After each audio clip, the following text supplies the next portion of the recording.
Hey, it's Does This Pyro Segment Suck Wednesday, the January competition. Buckle up, Pyro nerds, because the short bus to school is here.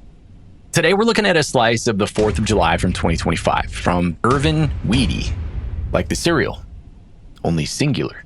Now, Irvin is a third-year designer, and he's doing something that most people, I think, are too scared to do early on in their pyro journey. He's being objective.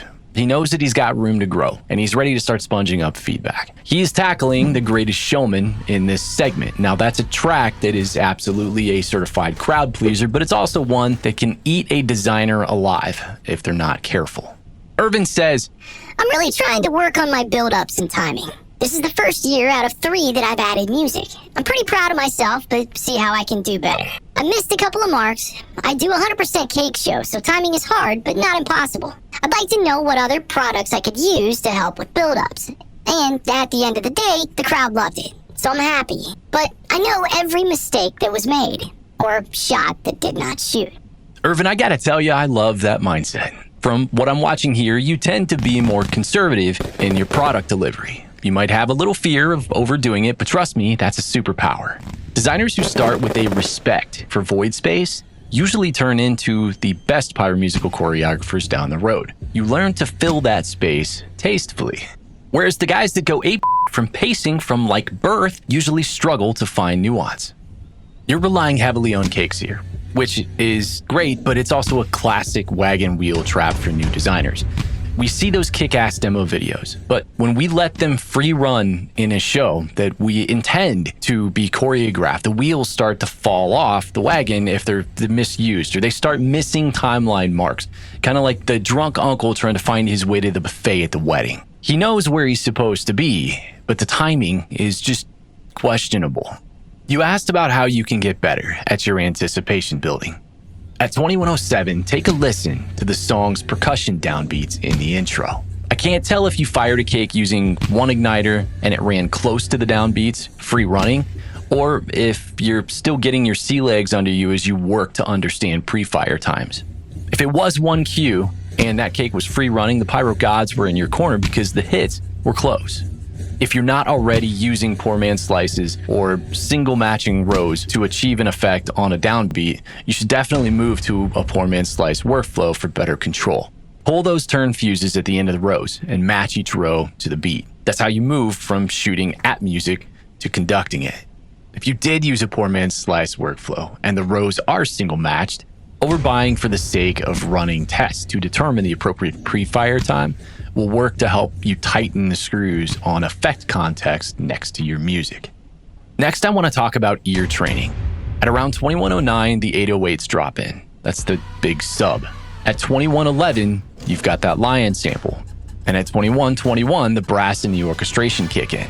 Those aren't just sounds, they're context clues. If you aren't saturating yourself in the track, you're missing the roadmap for your visuals.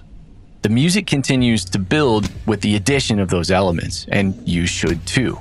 Supplement the visual spectrum to draw visuals from these subtleties. Keep it clean, keep it moving, and keep it interesting.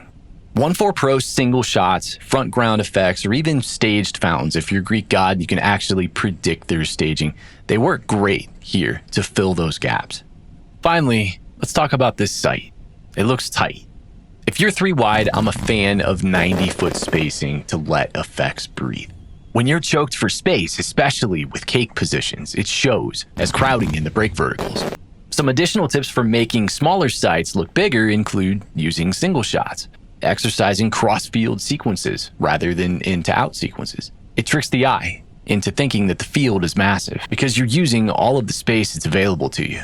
Here's an example from my annual lake show where I try to expand the field by creating unique shaping shooting cross-field rather than spreading the field's wings wide. Take notice how effective single shot positions can be to support framing your big moments. I encourage you to go down the 1/4 Pro rabbit hole if it's available to you. It's like falling into Jamie's Milwaukee toolbox when all you've ever come to know at this point is the ratchet set that grandma bought you from Walmart. To summarize, Irvin, as you work to familiarize yourself with the fundamentals of downbeat analysis, incorporate the search for context clues. Find those subtle instrumental shifts and ask yourself, how you can work to give them a visual voice. To the rest of the design community, when you're dealing with narrow firing sights, what's your go-to move to make it look like a stadium show? Additionally, what are some of your favorite effects to use to create build anticipation in sequencing? All right, so does this pyro segment suck? Irvin, you're too new to get any kind of rating, period. You are 100% in the right growth mindset here. For your first year of shooting to music, you exercised a solid understanding of the application of pyro to sections of a musical piece. You are carving a foundation for yourself. The next step is saturating yourself with your music and turning those subtle context clues into a storyboard that continues to evolve before the audience. Keep at it, my dude. Go join the Rhythm Discord, the link's somewhere in our socials, and plug yourself into the community. It's a haven for show designers and a great place to bounce idea off of like-minded peers. Until next time, I'm Bozy from the Rhythm Pyro Podcast. Go check out the show, and for heaven's sake, stop talking about it. Get featured on Does This Pyro Segment Suck Wednesday by submitting your segment clip at the link below. Every contest cycle, we're picking random winners from our featured segments to win rhythm gear, plus a whole host of prizes provided by our sponsors. Now stop talking about it and go submit. That's it. Pyro segment suck. Is it $1 million or totally f***ed? Light the match, let the sparks fly high, or leave us asking, when did you die? It's Wednesday, baby. Does it suck?